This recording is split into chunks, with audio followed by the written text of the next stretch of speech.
So thank you so much for joining me. I'm Bobby Sneathen. I'm at the marketing communications team here at Clean Slate Initiative. And aside from being wildly underdressed from you, it's really an honor to just sit and learn more about your story. And I wanted to give you the opportunity to, maybe just how do you introduce and describe yourself to others today?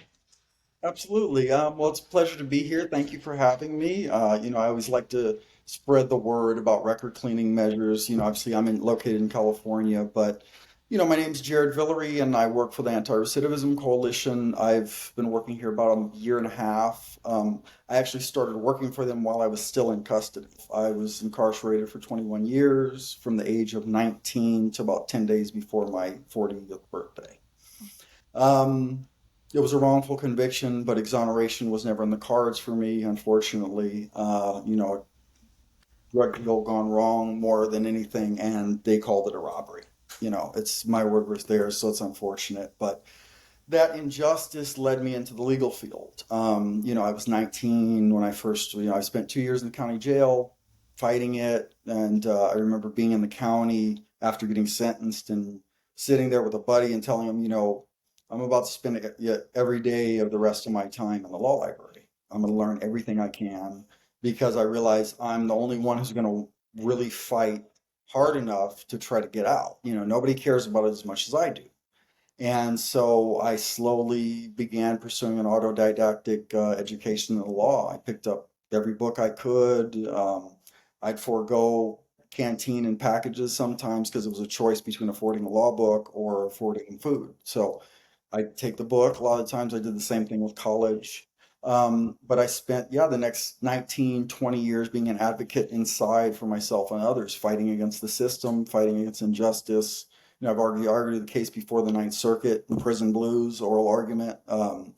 I've won a lot of lawsuits against the CDCR, gotten time off people's sentences, stuff like that. So I helped a lot of people inside. I always tell people now, I don't know, sometimes it may feel like it comes off as virtue signaling, but I realized a long time ago that for me, the meaning of life is being of service, right? It's giving back. I fought for a lot of people I never charged because there's someone's life on the line, right? You get one shot usually to fight for them, and they need you. You need to be able to trust them, right? And they need to be able to trust you. Yeah, and you're also touching on this piece about, um, being known for the worst thing you've ever done, deserving a second chance. And I'm curious because, kind of reading and learning more about your story, what what motivated you to to change, to right, get educated on the subject? What was the thing where you said, I was going down this path and I have an opportunity to go down another one? It was I had been a knucklehead. My conviction is a wrongful conviction, but I was no angel. I'd been messing up, selling weed and doing things, and you know, wasn't the best person. I wasn't a real bad person, but came up impoverished and all that. And so I had kind of gotten to the point at 18, 19 to where I was like, look, this is just it's not getting me anywhere. I keep getting in trouble and running the risk of going to prison because of all this stuff. And it was breaking my father's heart. There was just so many things I was putting him through, and I was like, I'm kind of done. I'm done with this. So I was in college when I got arrested. I actually went to classes that night. I'd gone to because classes had just kind of started. And so that was the reality of it. But in prison is where I realized just how broken the system is. I mean, well, I guess it's not really broken. It's doing what it was designed to do, unfortunately, right? And so the haves and have-nots, there's two systems of justice. And just realizing, I mean, going over, reading countless cases and seeing the so many people in there who were innocent, like really, it's like we see people only look at innocence numbers as far as people who were exonerated. And that's just a fraction of the reality of what it is.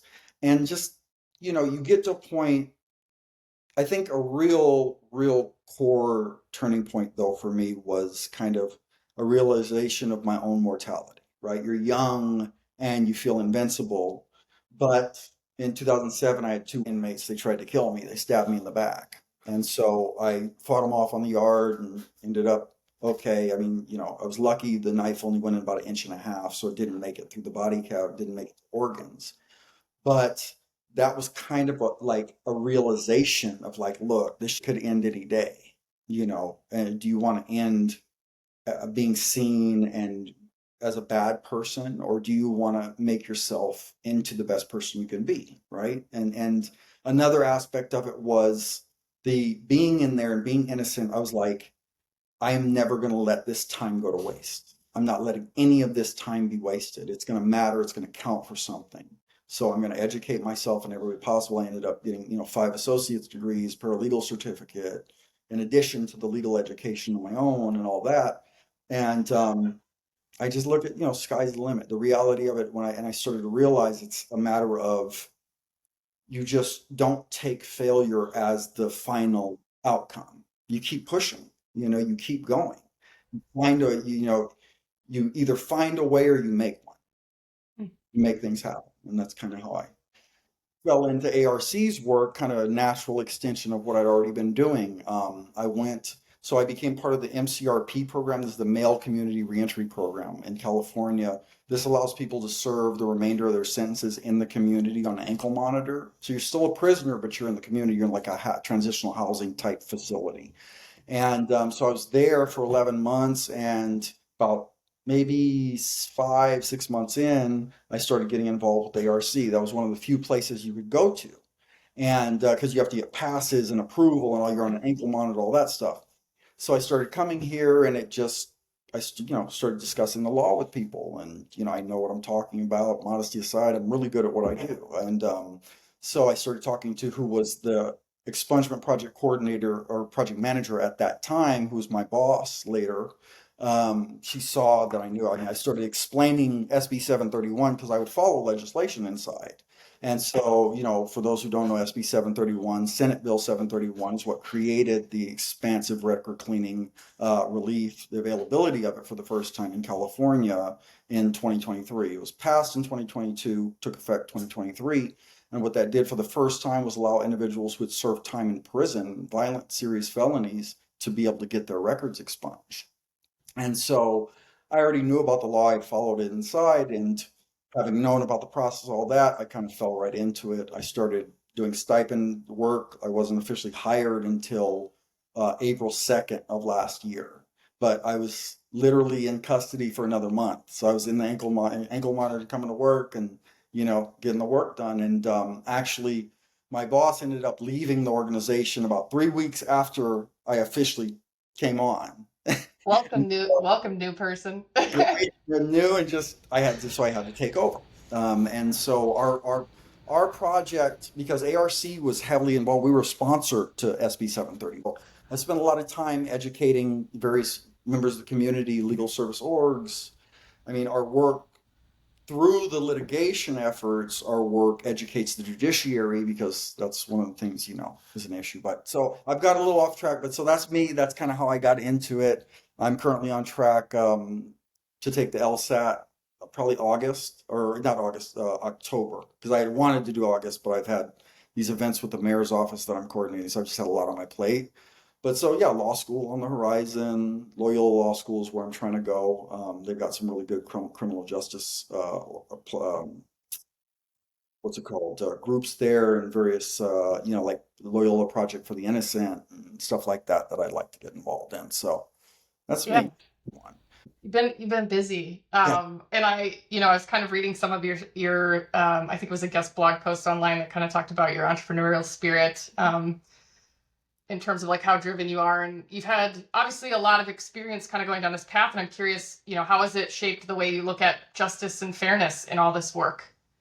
It's something that it reminds me of how how far we've come, but how far we still need to go. There's a lot of things that have been changed for the better. I mean, compared to when I first went in 21 years ago, the state of the system inside is a lot better. Programming, all that. But when I look at expungements, this is why I was really gravitated towards it, because you look at a clean record, and as someone who's walked this path, it's one of the like when we talk real second chances, that's what expungement does. That's what a clean record does. I always, when I'm telling the clients or training, presenting, whatever it is, I always say, there's two core things that can make or break successful reentry, right? That's stable housing and gainful employment. Those two things can be the core difference between whether somebody recidivates or not. And so, given that, but the first thing a potential landlord or employer asks for is a background check. I personally, I paroled May 3rd of last year, and it took me 8 months to find an apartment. That it was $55 application fees over and over and over, getting rejected. I mean, it made me want to give up. And I'm somebody who came out driven. I had, a good job and all these things, and it still didn't matter. Yeah, and it just kind of reinforced the fact that, the reality of it is we all want our communities safer, right? We all want our communities safer. But if you want to put that scarlet F on a person forever, you want to label them as felon forever and not see their, redeeming characteristics, it's it's frustrating. It can be really frustrating. You see, and then it's like the laws pass, the laws change, and they create these wonderful opportunities, and you're dealing with ignorance at the judiciary and at the prosecutorial level. People, I mean, we've had numerous hearings where the judge, because the person had been a former lifer. So one of the things that SB 731 did, it was everybody. The only crime-specific criteria that renders someone ineligible for the relief is being a 290 registrant, and that's Penal Code 290. In other words, somebody who's on the sex offender registry. If the crime led to that, you're not eligible. But other than that, people who are in for murder, attempted murder, all those things, life sentences. We've actually had some clients who were former life without parole, had been commuted by the governor at one point, got out through the parole board, and now have their expungement. And but you see the judges like assuming. There was one case where they were like, well, is he even out of custody? It says life. Why are they petitioning for this? And it's like they paid no attention to the paperwork. They had like a default of denying relief. And so that can be frustrating at times because you're seeing people fight tooth and nail to change for the better. I mean, one petition I had granted last Tuesday was a lifer in San Bernardino, and I had like a 300 something page petition because it was all of everything he had done inside and outside. And we're talking about decades of reform and rehabilitation. And yet you still are going to get pushback. You're still going to get, vehement opposition from DAs and just arbitrary arguments. So you see this and you realize that, I mean, that's why the Clean Slate Initiative is so important, the type of work that's being done, the education of the public, educating the people who are in the roles to either make it successful or make it fail. I think that's a core part of the work. It's delivering that message because that's what's so important to make sure that these laws have real teeth. Yeah, and we're really focused on changing the narrative around the stigma of some of the word choices, right, and what it means to have a record. And you sort of mentioned safer communities, and I'm curious about when somebody might express some hesitation around clean slate laws, which do automated record sealing. Um, what's some of the things that you express? How do you really educate them in that, and sometimes if there's a fear or just no education on the matter itself? Um, what I like to do is I try to get it to the human level as much as possible. And I try to explain, it's like, look, 95% of people are going to come home. They're going to be your neighbors. They will be. So it's a matter of, do you want them to be successful in society, or do you want them to fail to the point that they revert back to the things that they did in the past? Because a person can try and try and try and become hopeless, right? If we build up the supportive services and the resources and these forms of relief for individuals, and they feel like they're a part of the community, we can all work together to make them feel like a part of the community. They're still human beings, right? And a lot of times I'll try to, it doesn't always work, but I'll talk to people. It's like, look, think back to when you were 17, 18, 19. Think about the mistakes you may have made. You just didn't get caught. That's the only difference between who's labeled a criminal and who's not. It's whether they got caught. That's really the reality of it. And so if you know that these are going to be people on your PTA, these are going to be your children's friends, or it's going to be their parents. All those different things, I understand like the concerns about, well, we want to know what they were. We want to know like so we can be safe. But knowing doesn't make you any safer. Knowing who they are, it's not going to make it easier to avoid them. You're not going to have access to where they live. You're not going to have access to that information. So just knowing that someone was a felon doesn't make society safer in general. You're emanating energy across the screen that I, probably need in a midweek for some perspective. And you mentioned dad. Mhm. We talk a lot about, if 1 out of 3 adults in America have some kind of record, those are the people with records. We don't talk about the family effect. What was the effect on people you loved, people that you grew up with? I mean, it's the one thing people don't realize is your family does that time with you. They're suffering just as much. They're worried about your safety. It tormented them.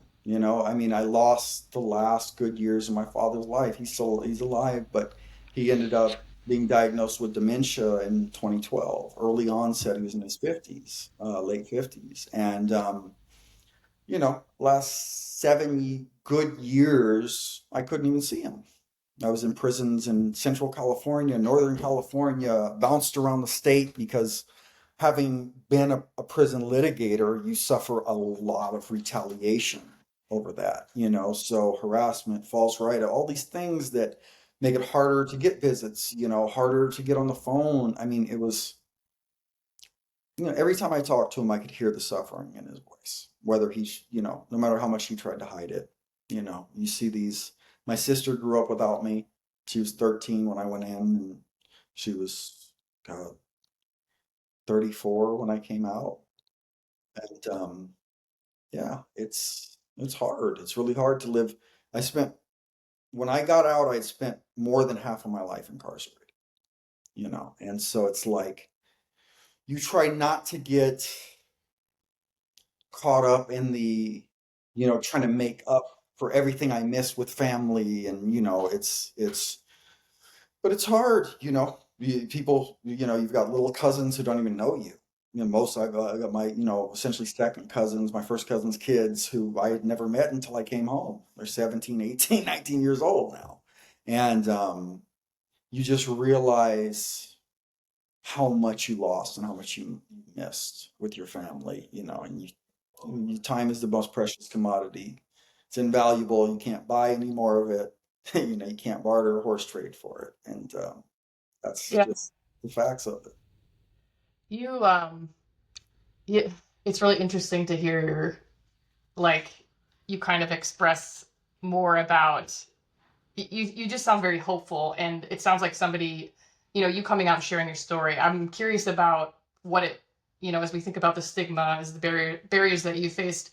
You're not like most people that I honestly chat with, and I've been at the Clean Slate Initiative now for this year, and I'm sort of like, when you said I'm going to tell this story, I'm going to, work with the ARC, I'm going to work with as many people as possible, and I'm going to educate, you know, beyond my family and my loved ones. What has that process been like?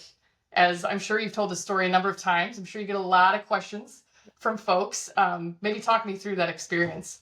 I mean, it's interesting. The first something I realized obviously a long time ago is that stories have power, right? Stories have immense power.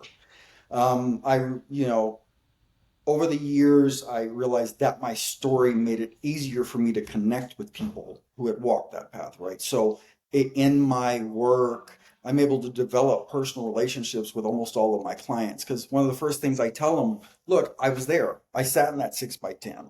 So I know, everything you're talking about, all the nuances and fears of going back to court and fighting this and dealing with potential victims' family.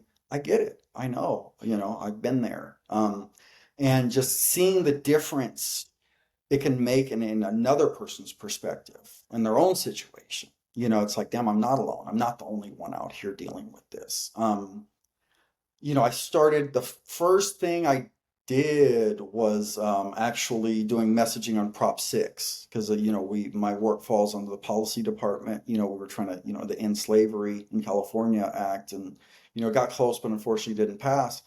But that's when I started realizing I started putting out a few reels with ARC. It was like, okay, I can do this. Pretty good at it. I don't get caught up too much. I talking about things I know pretty in depth, my own story and the law and stuff like that. And just seeing the impact it had, seeing, people coming up, man, I didn't, it's like I saw, this reel and that's, it's amazing work. How can I support it? How can I? And, I just got more comfortable with it. It's kind of like I live life, to a degree of I don't not giving a shit to about judgment. Because the thing is that look, people are going to judge regardless of how much I change. There's always going to be people judging me. There's always going to be people just judge me. People, but another thing I've realized after a long time is that nobody doing better than you is going to really judge you too much. They're doing better than you. They don't care. And so it's like the people who are doing worse than you, they don't really, their opinion doesn't matter a whole lot. Their personal opinion about you. Now we still want to touch hearts and minds and change and always be an open conduit to listen to opposing voices, to listen to opposing stories. And I think that realizing my kind of predisposition to just be open and connect with people, that's something that and then, seeing the impact. And I mean, it has been kind of life-changing doing podcasts, obviously, being able to share my story is kind of cathartic because it's like, I remember sitting in a prison cell, all I had was, pen and paper. I was sitting there doing a rough draft of a 30, 40 page brief and doing it and just working and feeling like knowing that I had this amazing skill set, like I'm good at what I do, and I know that. Putting modesty aside, that's just the fact. And it's like, but will I ever be able to make a difference?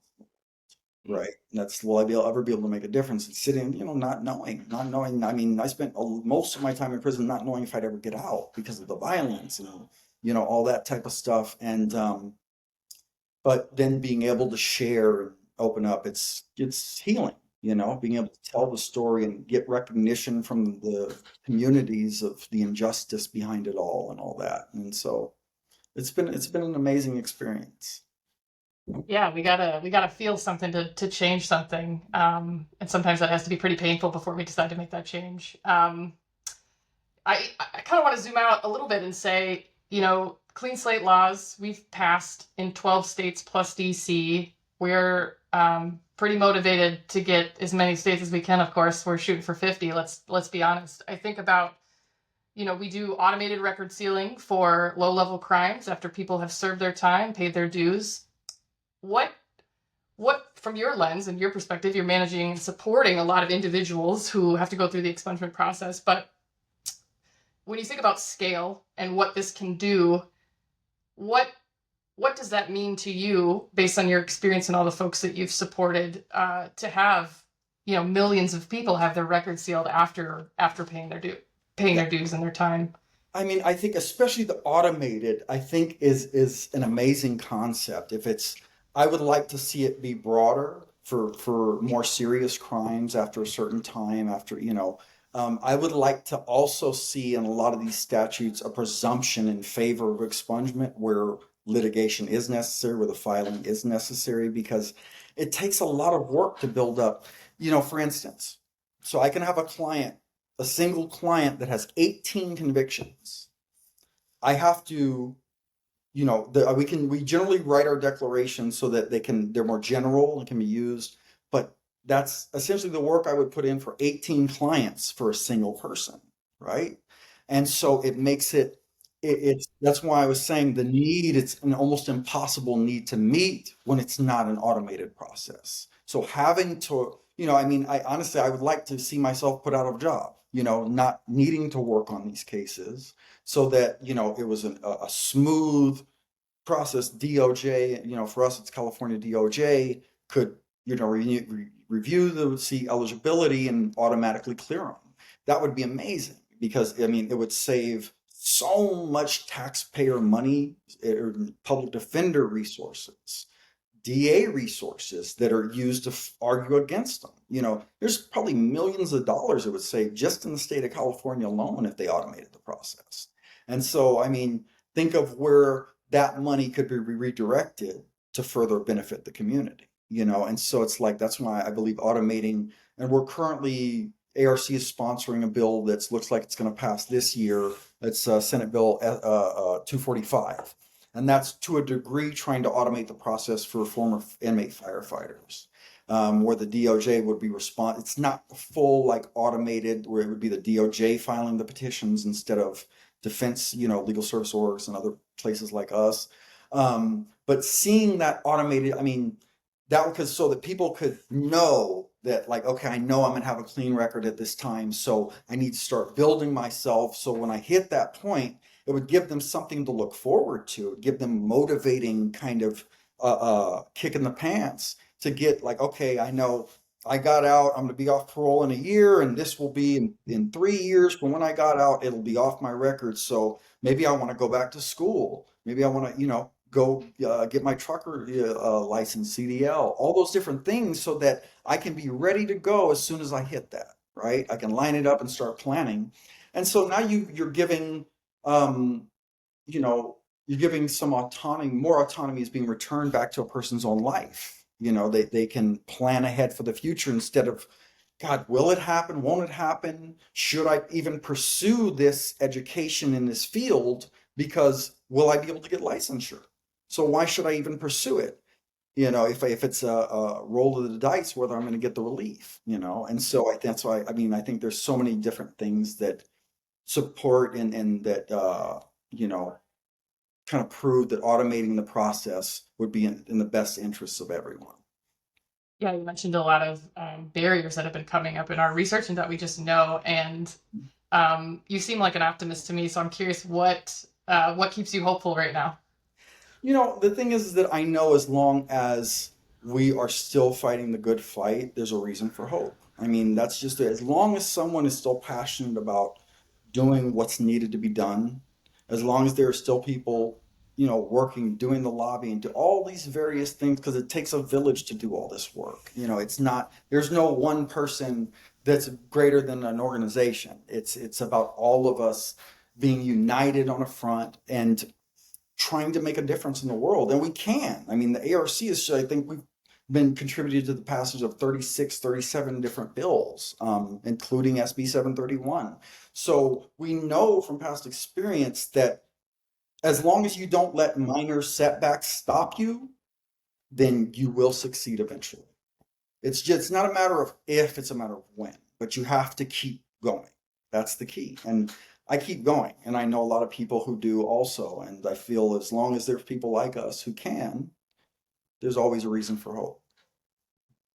Yeah, you're speaking to a lot of the themes that we've been chatting about here. The small wins that may not get elevated as often, but you got to hang on to those. And we've got some folks that say don't celebrate too often and don't sit in the pessimism for too long either. But um, yeah, thanks for sharing that. And I guess if to kind of end is like when somebody asks you like, what's one thing I could do? Maybe they don't work or volunteer in any sort of coalition or what do you encourage them to do to get involved in this work? I ask that you share. You're part of this community. You may have judges who are friends. You may have DAs who you went to law school with. Be a messenger.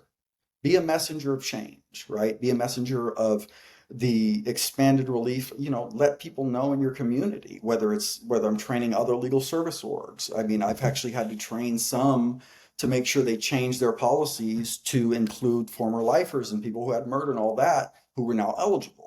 There were some who were still operating even after the passage of SB 731. So, and I do that and I say, look, now that you are aware fully, get it into the community. You guys are part of a community coalition and, various things, whether it's the reentry space, whether it's the homeless resource space, whatever, substance abuse treatment space.